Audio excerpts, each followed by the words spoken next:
Good morning students. Plus one accounting journalising എന്ന video series ആറാമത്തെ video സീരീസിലേക്ക് നിങ്ങൾക്ക് ഏവർക്കും സ്വാഗതം. അക്കൗണ്ടിങ്ങിലെ ഏറ്റവും പ്രധാനപ്പെട്ട കാര്യമാണ് ജേർണലൈസിംഗ്. തന്നിരിക്കുന്ന ട്രാൻസാക്ഷൻസ് തിരിച്ചറിഞ്ഞ് ജേർണലിൽ രേഖപ്പെടുത്തുന്ന പ്രക്രിയ നമ്മൾ ജേർണലൈസിംഗ് എന്ന് വിളിക്കുന്നു. അക്കൗണ്ടുകളുടെ നിയമങ്ങൾ പാലിച്ചുകൊണ്ട് അസറ്റ്, ലയബിലിറ്റി, ഇൻകം അല്ലെങ്കിൽ റവന്യൂ, ക്യാപിറ്റൽ, എക്സ്പെൻസ് ഈ അക്കൗണ്ടുകളുടെ ബാലൻസ് മനസ്സിലാക്കി അതിനനുസരിച്ചാണ് നമ്മൾ ജേർണലിൽ എൻട്രികൾ എഴുതുന്നത്. ഇത് നമ്മൾ ഏതാനും ട്രാൻസാക്ഷൻസ് അനലൈസ് ചെയ്യുകയാണ്. ഒന്നാമത് purchased furniture for cash. Purchased furniture for cash എന്ന് പറഞ്ഞാൽ അതിന്റെ അർത്ഥം എന്താണ്? ഒരു ജേർണൽ എഴുതുമ്പോൾ ആദ്യം ട്രാൻസാക്ഷൻ നല്ല രീതിയിൽ മനസ്സിലാക്കി അതിൽ വരുന്ന ഏതൊക്കെ അക്കൗണ്ടുകളാണുള്ളതെന്ന് മനസ്സിലാക്കി എന്നിട്ട് ആ അക്കൗണ്ടിൽ ഏതിനെയാണ് ഡെബിറ്റ് ചെയ്യേണ്ടത്, ഏതിനെയാണ് ക്രെഡിറ്റ് ചെയ്യേണ്ടത് എന്ന് മനസ്സിലാക്കിയിട്ടാണ് നമ്മൾ ജേർണൽ എൻട്രി എഴുതുന്നത്. അപ്പൊ പർച്ചേസ്ഡ് ഫർണിച്ചർ ഫോർ ക്യാഷ് എന്ന് പറഞ്ഞാൽ എന്താണ്? ക്യാഷ് കൊടുത്ത് ഫർണിച്ചർ വാങ്ങിച്ചു, അല്ലെ? ക്യാഷ് കൊടുത്ത് ഫർണിച്ചർ മേടിച്ചു. ഇപ്പം ബിസിനസ്സിലേക്ക് എന്ത് വന്നു? ബിസിനസ്സിലേക്ക് ഫർണിച്ചർ വന്നു. അപ്പൊ ഒരു അക്കൗണ്ട് ഫർണിച്ചർ അക്കൗണ്ടാണ്. പിന്നെ നമ്മൾ എന്ത് കൊടുത്തിട്ടുണ്ട്? ഫോർ ക്യാഷ് ₹4000 ക്യാഷ് കൊടുത്താണ് മേടിച്ചത്. ക്യാഷ് കൊടുത്ത് ഫർണിച്ചർ മേടിച്ചു. അപ്പം ബിസിനസ്സിൽ നിന്ന് എന്ത് പോയിട്ടുണ്ട്? ക്യാഷ് പോയി. അപ്പം അവിടുത്തെ മറ്റൊരു അക്കൗണ്ട് ക്യാഷ് അക്കൗണ്ട്. ഇനി നമ്മൾ ഏതിനെയാണ് ഡെബിറ്റ് ചെയ്യേണ്ടത്, ഏതിനെയാണ് ക്രെഡിറ്റ് ചെയ്യേണ്ടതെന്ന് നോക്കണം. ഫർണിച്ചർ എന്ന് പറയുന്ന അക്കൗണ്ടും ക്യാഷ് അക്കൗണ്ടും അസറ്റ് അക്കൗണ്ടുകളാണ്. ബിസിനസ്സിലേക്ക് ഫർണിച്ചർ വന്നപ്പോൾ ഫർണിച്ചർ എന്ന് പറഞ്ഞ അസറ്റ് എന്ത് ചെയ്തിട്ടുണ്ട്? കൂടിയിട്ടുണ്ട്. അസറ്റിന് ഡെബിറ്റ് ബാലൻസ് ആണ്. അത് കൂടിയാൽ എന്ത് ചെയ്യണം? ഡെബിറ്റ് ചെയ്യണം. ഇനി അടുത്തത് ക്യാഷ് കൊടുത്തു. ബിസിനസ്സിൽ നിന്ന് ക്യാഷ് കൊടുത്താണ് ഫർണിച്ചർ മേടിച്ചത്. അപ്പൊ നമ്മുടെ ബിസിനസ്സിലെ ക്യാഷ് അത്രയും കണ്ട് എന്ത് ചെയ്തു? കുറഞ്ഞു. ക്യാഷ് എന്ന് പറയുന്നതും അസറ്റ് ആണ്. അത് കുറഞ്ഞാൽ എന്ത് ചെയ്യണം? അസറ്റിന് ഡെബിറ്റ് ബാലൻസ് ആണ്. കുറയുമ്പോൾ ക്രെഡിറ്റ് ചെയ്യുകയാണ് ചെയ്യുന്നത്. അപ്പൊ നമ്മൾ ക്യാഷ് അക്കൗണ്ടിനെ എന്താ ചെയ്യേണ്ടത്? ക്യാഷ് അക്കൗണ്ടിനെ ക്രെഡിറ്റ് ചെയ്യണം. ഇത് നമുക്ക് ജേർണലിലേക്ക് പോവുകയാണ്. ഇവിടെ നമുക്ക് ട്രാൻസാക്ഷന് ഡേറ്റ് തന്നിട്ടില്ല, അതുകൊണ്ട് നമ്മൾ ഡേറ്റ് കോളം എഴുതുന്നില്ല. ആദ്യം നമ്മൾ ഇങ്ങനെ ജേർണൽ വരച്ചു കഴിഞ്ഞ് ഹെഡിങ്സ് എല്ലാം എഴുതുക. അത് കഴിഞ്ഞ് ഡെബിറ്റ് ചെയ്യേണ്ട അക്കൗണ്ട് ഏതാണോ അത് വേണം ആദ്യം എഴുതാൻ. അത് നമുക്ക് പർട്ടിക്കുലേഴ്സ് കോളത്തിൽ ഫർണിച്ചർ അക്കൗണ്ട് എന്നിട്ട് ഇങ്ങനെ അറ്റത്ത് ഇതിനിവിടെ പർട്ടിക്കുലേഴ്സ് കോളത്തിൽ വലത്തെ അറ്റത്ത് എന്ത് ചെയ്യണം? വേണം DR, ഡെബിറ്റിന് ഷോർട്ട് ഫോം DR. ഇവിടെ വേണമെങ്കിൽ ഡോട്ട്സ് ഇട്ട് കൊടുക്കാം. ഇനി എന്നിട്ട് എമൗണ്ട് എഴുതണം. ഇത് ഡെബിറ്റ് എൻട്രി ആണ്. അതുകൊണ്ട് DR ഡെബിറ്റിന്റെ അവിടെ വേണം അതിന്റെ എമൗണ്ട് എഴുതാൻ. അപ്പം ഫർണിച്ചർ അക്കൗണ്ട് ഡെറ്റർ 4000. ഇനി നമ്മൾ ക്രെഡിറ്റ് ചെയ്യേണ്ട അക്കൗണ്ട് ആണ് എഴുതേണ്ടത്. ക്രെഡിറ്റ് ചെയ്യേണ്ട അക്കൗണ്ട് എവിടെയാണ് എഴുതേണ്ടത്? അടുത്ത ലൈനിൽ വേണം എഴുതാൻ. അടുത്ത ലൈനിൽ അല്പം സ്പേസ് വിട്ടിട്ട് വേണം എഴുതാൻ. അല്പം സ്പേസ് വിട്ട് 2 എന്ന് എഴുതിയിട്ട് എഴുതുക. കാരണം 2 കൂട്ടി എഴുതുന്നത് നമ്മൾ എന്താണ്? ക്രെഡിറ്റ് അക്കൗണ്ട് ആണ്. അപ്പോൾ നമുക്ക് പറയുമ്പോഴും കാണുമ്പോഴും ഒക്കെ ക്രെഡിറ്റ് ചെയ്ത അക്കൗണ്ട് ആണ് എന്ന് മനസ്സിലാക്കാൻ വേണ്ടിയാണ്. 2 ഏതാണ് ക്രെഡിറ്റ് ചെയ്യേണ്ട account? Cash account. 2 cash account. ഇവിടെ ഒന്നും എഴുതേണ്ട ആവശ്യമില്ല. ഇനി ആ ക്രെഡിറ്റ് എമൗണ്ട് നേരിട്ട് ഇവിടെ എഴുതുക. എമൗണ്ട് കോളത്തിൽ ക്രെഡിറ്റ് നേരെ എഴുതണം. ഇതിന് നേരെ ഇവിടെ എഴുതുക. ഇനി നമുക്ക് ഇതിനെ സംബന്ധിച്ചൊരു ബ്രീഫ് ഡിസ്ക്രിപ്ഷൻ നമ്മൾ ഇവിടെ എഴുതേണ്ടതായിട്ടുണ്ട്. അതിനെ ആണ് നമ്മൾ നരേഷൻ എന്ന് വിളിക്കുന്നത്. അത് എഴുതാം. Purchased furniture for cash. അപ്പം പർച്ചേസ്ഡ് ഫർണിച്ചർ എന്ന് എഴുതിയാൽ മതി. പർച്ചേസ്ഡ് ഫർണിച്ചർ ബ്രാക്കറ്റ് ക്ലോസ് ചെയ്യാം. ഇത് നമ്മൾ എന്ത് ചെയ്യണം? ഇവിടെ ഈ ഒരു ജേർണൽ എൻട്രി കഴിയുമ്പോൾ പർട്ടിക്കുലേഴ്സ് കോളം മാത്രം ഒന്ന് ക്ലോസ് ചെയ്ത് വരയ്ക്കുക. അപ്പൊ ഒന്നാമത്തെ ട്രാൻസാക്ഷൻ കഴിഞ്ഞു. Purchased furniture for cash, furniture account debtor to cash account. ഇനി രണ്ടാമത്തിലേക്ക് പോകാം. Purchased goods for cash. ഇത് തമ്മിൽ സാമ്യമുണ്ട്, അല്ലെ? പർച്ചേസ്ഡ് ഫർണിച്ചർ ഫോർ ക്യാഷും പർച്ചേസ്ഡ് ഗുഡ്സ് ഫോർ ക്യാഷ്. അപ്പൊ പക്ഷെ ഇത് തമ്മിൽ വ്യത്യാസമുണ്ട്. ഇതെന്താണ്? രണ്ടാമത്തെ ട്രാൻസാക്ഷൻ എന്താണ്? 2 ഇതൊന്ന് 2 ക്യാഷ് കൊടുത്ത് ഗുഡ്സ് മേടിച്ചു. ഗുഡ്സ് മേടിക്കുമ്പോൾ നമ്മുടെ ഗുഡ്സ് എന്ന് പറയുന്നത് ആ സ്റ്റോക്ക് ബിസിനസ്സിലേക്ക് വരികയാണ്. സ്റ്റോക്ക് കൂടും, അസറ്റ് ആണ് കൂടും. പക്ഷെ നമ്മൾ ഗുഡ്സ് മേടിക്കുമ്പോൾ ഏത് അക്കൗണ്ടിനെയാണ് ഡെബിറ്റ് ചെയ്യുന്നത്? പർച്ചേസസ് അക്കൗണ്ടിനെയാണ്. അത് പ്രത്യേകം ഓർത്തിരിക്കണം. അപ്പൊ ഇവിടുത്തെ ഒരു അക്കൗണ്ട് ഗുഡ്സ് മേടിക്കുമ്പോൾ. പക്ഷെ ഒരു അസറ്റ് മേടിക്കുമ്പോൾ അങ്ങനെയല്ല. ഫർണിച്ചർ എന്ന് പറയുന്നത് ഒരു ഫിക്സഡ് അസറ്റ്. ഫിക്സഡ് അസറ്റ് മേടിക്കുകയാണെങ്കിൽ ആ അസറ്റിനെ വേണം ഡെബിറ്റ് ചെയ്യാൻ. എന്നാൽ ഗുഡ്സ് മേടിക്കുമ്പോൾ നമ്മൾ ഡെബിറ്റ് ചെയ്യേണ്ട അക്കൗണ്ട് പർച്ചേസസ് അക്കൗണ്ട് ആണ്. അപ്പൊ അവിടെ ഒരു അക്കൗണ്ട് പർച്ചേസ് ആണ്. ഇനി ഇവിടെ എന്താണ്, ക്യാഷ് കൊടുത്താണ് 9,000 രൂപ കൊടുത്താണ് ഗുഡ്സ് മേടിച്ചത്. അപ്പം ബിസിനസ്സിൽ നിന്ന് 9,000 രൂപ പോയിട്ടുണ്ട് അല്ലെ, ബിസിനസ്സിൽ നിന്ന് 9,000 രൂപ പോയിട്ടുണ്ട്. അപ്പം ക്യാഷ് ബാലൻസ് അത്രയും കണ്ട് കുറയുകയാണ്. അപ്പം അവിടുത്തെ മറ്റൊരു അക്കൗണ്ട് ഏതാണ്, ക്യാഷ് അക്കൗണ്ട് ആണ്. ഇനി ഏതിനാ ഡെബിറ്റ് ചെയ്യേണ്ടതെന്ന് നോക്കണം. ഗുഡ്സ് പർച്ചേസ് ചെയ്യുമ്പോൾ പർച്ചേസ് അക്കൗണ്ടിനെ ഡെബിറ്റ് ചെയ്യണം. ക്യാഷ് കൊടുത്തു അല്ലെ, ക്യാഷ് കൊടുക്കുമ്പോൾ നമ്മുടെ ക്യാഷ് എന്ന് പറഞ്ഞ അസറ്റ് എന്ത് ചെയ്തിട്ടുണ്ട്, കുറഞ്ഞു. ക്യാഷ് എന്ന് പറയുന്ന അസറ്റ് ആണ്, അത് കുറഞ്ഞാൽ എന്ത് ചെയ്യണം, ക്രെഡിറ്റ് ചെയ്യണം. അപ്പൊ നമുക്കിവിടെ ഇത് മനസ്സിലാക്കാൻ വേണ്ടിയാണ്, ഇത് എഴുതാതെ തന്നെ ചെയ്യുന്ന ഒരു ലെവലിലേക്ക് കുട്ടികളെ എത്തണം. അതുകൊണ്ടാണ് ഏതാനും വീഡിയോസ് ജേർണലൈസിംഗിന് വേണ്ടി മാത്രം ചെയ്യുന്നത്. അപ്പൊ നമുക്ക് ഡെബിറ്റ് ചെയ്യേണ്ട അക്കൗണ്ട് പർച്ചേസസും ക്രെഡിറ്റ് ചെയ്യേണ്ട ക്യാഷ് അക്കൗണ്ടും ജേർണലിലേക്ക് എഴുതാം. പർച്ചേസസ് അക്കൗണ്ട്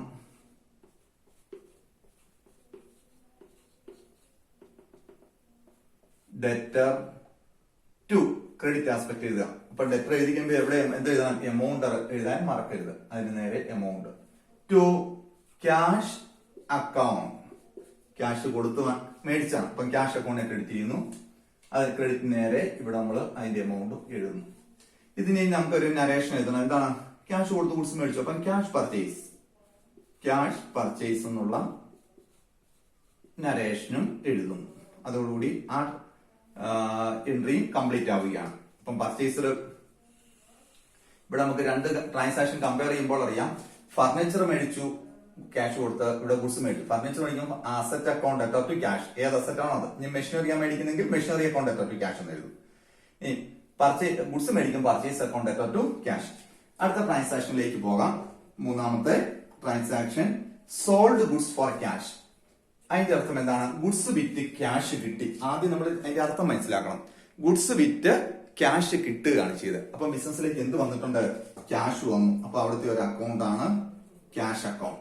ഇനി ഗുഡ്സ് വിറ്റു അല്ലെ, ഗുഡ്സ് വിൽക്കുമ്പോൾ നമ്മുടെ സ്റ്റോക്ക് അത്രയും കണ്ട് എന്ത് ചെയ്യാണ്, കുറയുകയാണ്.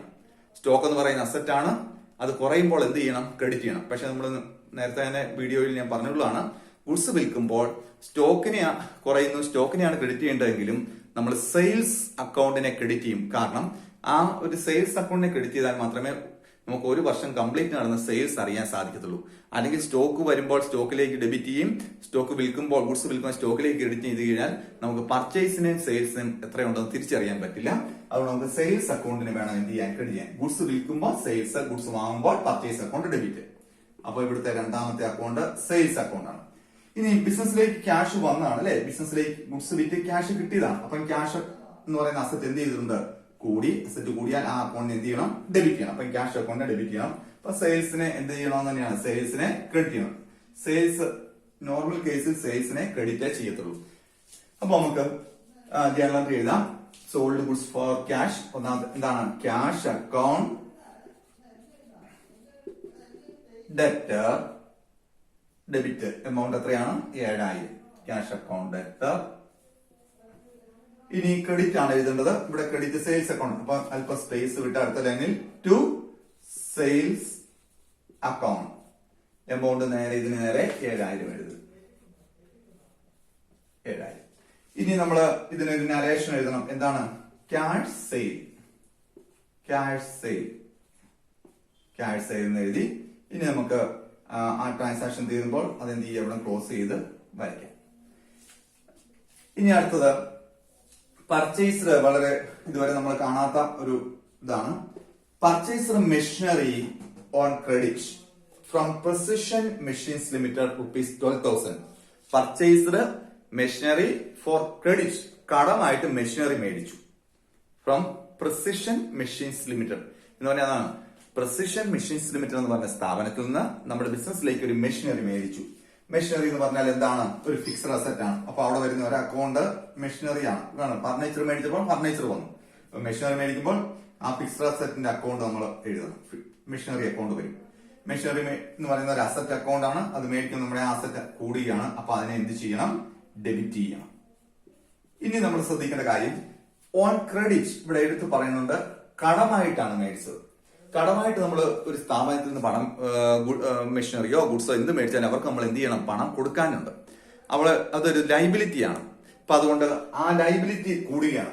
ഇപ്പൊ ലൈബിലിറ്റി ആർക്കാണോ, ഇപ്പം ഗുഡ്സ് കടമായിട്ട് ഒരു വ്യക്തിയിൽ നിന്നാണ്, അയാള് ലൈബിലിറ്റി ആയിട്ട് വരും. ഒരു സ്ഥാപനത്തിൽ നിന്നാണെങ്കിൽ ആ സ്ഥാപനത്തിന് നമ്മൾ പണം കൊടുക്കാറുണ്ട്. അപ്പൊ ഇവിടെ ലൈബിലിറ്റി വരികയാണ്. അപ്പൊ ആ ഏത് സ്ഥാപനം അല്ല വ്യക്തി ആ അക്കൗണ്ടിനെ വേണം നമ്മൾ അവിടെ എടുക്കാൻ. അപ്പൊ ഇവിടെ അടുത്ത അക്കൗണ്ട് ഏതാണ്? Precision machines Limited. Precision machines limited ആണ്. അവിടെ നമുക്ക് അവർക്ക് അതൊരു ലൈബിലിറ്റി ആണ് അല്ലെ, ഇതൊരു ലൈബിലിറ്റി ആണ്. ലൈബിലിറ്റി എന്ത് ചെയ്തു? കൂടി.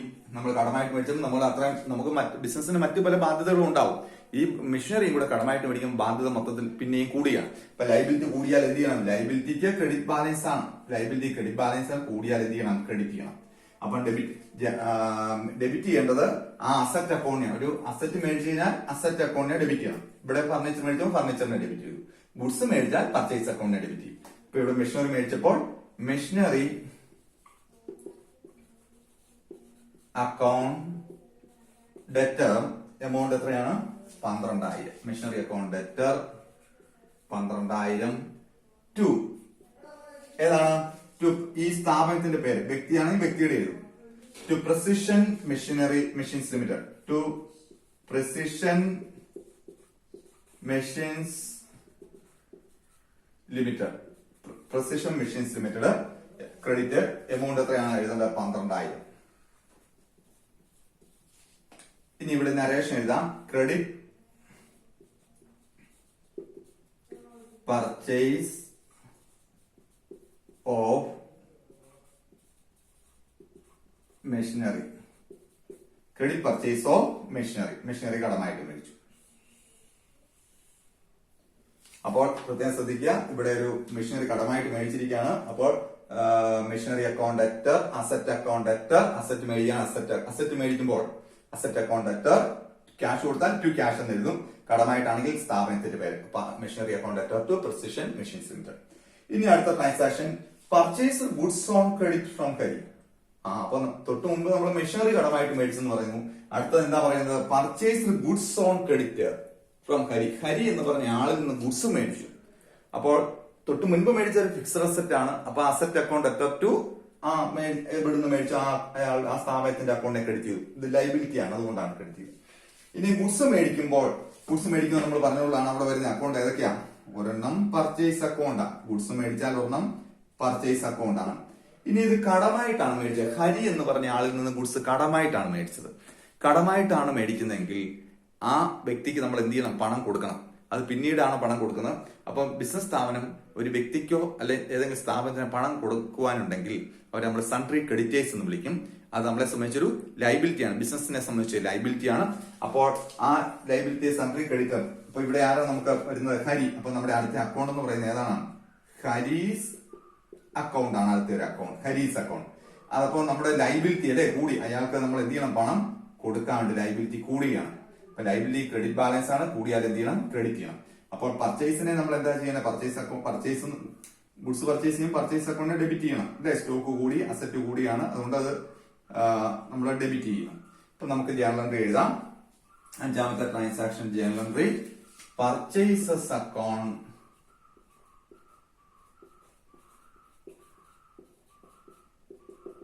ഡെറ്റർ എമൗണ്ട് എത്രയാണ്? 6,000 രൂപയുടെ ഗുഡ്സ് ആണ് വാങ്ങിയത്. 6,000 ടു ഹരീസ് അക്കൗണ്ട്. 6,000. ഇതിനെ ക്രെഡിറ്റ് പർച്ചേസ് എന്ന് എഴുതിയാൽ മതി. ക്രെഡിറ്റ്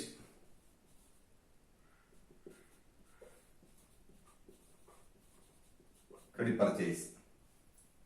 അപ്പോൾ ഇവിടെ ഈ നമ്മൾ ഇത് എഴുതിയ ട്രാൻസാക്ഷൻസ് തമ്മിലൊക്കെ ചില സാമ്യങ്ങളുണ്ട് അല്ലേ? ഇവിടെ ഫർണിച്ചർ മേടിച്ചു, ഗുഡ്സ് മേടിച്ചു. ഫർണിച്ചർ മേടിക്കുമ്പോൾ അസറ്റ് അക്കൗണ്ട് അറ്റ് ടു ക്യാഷ് എന്ന് എഴുതി. ക്യാഷ് കൊടുത്ത് ഫർണിച്ചർ മേടിച്ചപ്പോൾ ഗുഡ്സ് ക്യാഷ് കൊടുത്ത് മേടിക്കുമ്പോൾ പർച്ചേസസ് അക്കൗണ്ട് അറ്റ് ഗുഡ്സ് മേടിക്കുമ്പോൾ പർച്ചേസിനെ ഡെബിറ്റ് ചെയ്യുന്നു. ക്യാഷ് കൊടുത്തോണ്ട് ക്യാഷിനെ ക്രെഡിറ്റ് ചെയ്തു. അടുത്ത മെഷീനറി കടമായിട്ട് മേടിച്ചു. ഇവിടെ ക്യാഷ് മേടിച്ചു, ഇവിടെ കടമായിട്ട് അപ്പൊ ആ അസറ്റ് അക്കൗണ്ട്. അപ്പം അസറ്റ് മേടിച്ച എല്ലാ അസറ്റിനെയാണ് ഡെബിറ്റ് ചെയ്യുന്നത്. അസറ്റ് അക്കൗണ്ട് ഡെറ്റർ ടു ആറിൽ നിന്ന് മേടിച്ചോ കടമായിട്ടാണെങ്കിൽ ആ സ്ഥാപനത്തിന്റെ പേര് എഴുതണം. ലൈബിലിറ്റിയാണ്. ഇനി ഇവിടെ ക്യാഷ് പർച്ചേസ്. അപ്പൊ purchase account debtor to cash. ഇത് ക്രെഡിറ്റ് പർച്ചേസ് വന്നപ്പോൾ purchase account debtor to Haris account. ഇപ്പൊ ഗുഡ്സ് വാങ്ങിക്കുമ്പോൾ പർച്ചേസിനെ അക്കൗണ്ടിനെ വേണം ഡെബിറ്റ് ചെയ്യാൻ. ക്യാഷ് കൊടുത്താണെങ്കിൽ ക്യാഷ് ക്രെഡിറ്റ് ചെയ്യാം. ഒരു വ്യക്തിയിൽ നിന്ന് കടമായിട്ടാണ് ആ വ്യക്തിയെ നമുക്ക് ലൈബിലിറ്റി ആയിട്ട് വരുന്നു, അത് ക്രെഡിറ്റ് ചെയ്യും. ഇനി നമുക്ക് അടുത്ത ട്രാൻസാക്ഷനിലേക്ക്, ആറാമത്തെ ട്രാൻസാക്ഷനിലേക്ക് പോകാം. Sold goods on credit to Ravi. Ravi എന്ന് പറയുന്ന ആളിന് ഗുഡ്സ് കടമായിട്ട് വിറ്റു. അപ്പൊ അവിടെ ഗുഡ്സ് വിറ്റതാണ്. ഗുഡ്സ് വിൽക്കുമ്പോൾ അത് ഓർത്തിരിക്കുക, ഗുഡ്സ് വിൽക്കുമ്പോൾ വരുന്ന ഒരു അക്കൗണ്ട് സെയിൽസ് അക്കൗണ്ട് ആണ്. ഗുഡ്സ് വിൽക്കുമ്പോൾ സെയിൽസ് അക്കൗണ്ട് വരും. ഇനി ഇവിടെ കടമായിട്ടാണ് വിറ്റ്. കടമായിട്ട് ഒരാൾക്ക് ഗുഡ്സ് വിറ്റ് കഴിഞ്ഞാൽ അയാളിൽ നിന്ന് നമുക്ക് പണം കിട്ടാനുണ്ട്. എത്ര രൂപയുടെ ഗുഡ്സ് ആണ് വിറ്റിരിക്കുന്നത്? 8,000 രൂപ. അപ്പൊ 8,000 രൂപയുടെ ഗുഡ്സ് രവി എന്ന് പറയുന്ന ആളിന് വിറ്റ് കഴിഞ്ഞാൽ ബിസിനസിന് ആ രവി എന്ന് പറഞ്ഞ ആളിൽ നിന്ന് 8,000 രൂപ കിട്ടും. അത് ഭാവിയിൽ ഒരു ദിവസമാണ് കിട്ടുന്നത്. അപ്പൊ അയാളിൽ നിന്നും നമുക്ക് പണം കിട്ടാനുള്ളതുകൊണ്ട് അയാളെ നമ്മൾ എന്തായിട്ട് കാണിക്കും? അയാൾ നമ്മളെ സംബന്ധിച്ചൊരു അസറ്റ് ആണ്. അങ്ങനെ പണം തരാനുള്ള ആൾക്കാരെയാണ് നമ്മൾ ഡെറ്റേഴ്സ് എന്ന് വിളിക്കുന്നത്. ഈ രവിയും ഏതിന്റെ ഭാഗമായിരിക്കുന്നു? ഡെറ്റേഴ്സിൽ ഒരാളായി കഴിയും. അപ്പൊ നമുക്ക് ഇവിടെ എഴുതുന്ന രണ്ടാമത്തെ അക്കൗണ്ട് എന്താണെന്നറിയോ? ഡെറ്റേഴ്സ് എന്നല്ല, രവീസ് അക്കൗണ്ട് ആണ് വരുന്നത്. രവീസ് അക്കൗണ്ട്. ഇനി ഗുഡ്സ് വിൽക്കുമ്പോൾ സെയിൽസ് അല്ലെ, സ്റ്റോക്ക് കുറയുന്നു. ഗുഡ്സ് വിൽക്കുമ്പോൾ സെയിൽസിന് എന്ത് ചെയ്യണം നമ്മൾ പറഞ്ഞേക്കുന്നത്? ക്രെഡിറ്റ് ചെയ്യും. അപ്പൊ രവിയുടെ അക്കൗണ്ട്, രവി എന്ന് പറയുന്ന ആൾ നമുക്ക് പണം തരാനുണ്ട്, അസറ്റ് ആണ്. ആ അസറ്റ് എന്ത് ചെയ്യാണ് ചെയ്തത്? കൂടുകയാണ് ഇത് അല്ലെ. ഡെറ്റേഴ്സ് എന്ന് പറഞ്ഞ അസറ്റ് അത്രയും കണ്ട് കൂടി. അപ്പം അസറ്റ് കൂടിയാൽ എന്ത് ചെയ്യണം? ഡെബിറ്റ് ചെയ്യണം. അപ്പൊ നമുക്ക് ട്രാൻസാക്ഷന്റെ ജേണൽ എൻട്രി എന്താണ്? Sold goods on credit to Ravi എന്ന് പറയുമ്പോൾ ഡെബിറ്റ് ചെയ്യേണ്ടത് അക്കൗണ്ട് രവീസ് അക്കൗണ്ട്, ക്രെഡിറ്റ് ചെയ്യേണ്ടത് സെയിൽസ് അക്കൗണ്ട്. അപ്പൊ നമുക്ക് ആറാമത്തെ ജേണൽ എൻട്രി എഴുതാം. Ravi's account debtor to sales. Amount എത്രയാണ്? 8,000.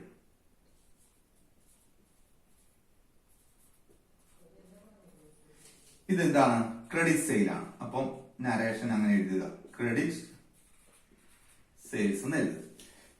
നോക്കുക, ഈ മൂന്നാമത്തെ ട്രാൻസാക്ഷൻ എന്താണ്? ക്യാഷ് സെയിൽ ആണ്. ഗുഡ്സ് വിറ്റ് ക്യാഷ് കിട്ടിയപ്പോൾ cash account debtor to sales. Credit sale വരുമ്പോൾ ആ ആളുടെ അക്കൗണ്ട്, കടമായിട്ട് വാങ്ങിച്ച ആളുടെ account debtor to sales, debtor account debtor to sales. Debtor നമുക്ക് പണം തരാനുള്ളതാണ് രവി. അപ്പൊ ശരിയല്ലേ? സെയിൽസിനെ ക്രെഡിറ്റ് ചെയ്യാം. ഇനി ഗുഡ്സ് വാങ്ങിച്ച് ക്യാഷ് കൊടുത്തു. ക്യാഷ് പർച്ചേസ് പോകുമ്പോൾ purchase account debtor to cash. കരമായിട്ട് മേടിച്ചപ്പോൾ പർച്ചേസ് അക്കൗണ്ട് ഡെറ്റർ ടു കരി. അപ്പം ഗുഡ്സ് വാങ്ങുമ്പോൾ പർച്ചേസിന് ഡെബിറ്റ് ചെയ്യും അല്ലെ. ഇനി അസറ്റ് ക്യാഷ് കൊടുത്ത് മേടിച്ചും കടമായിട്ട് മേടിച്ചുണ്ട്.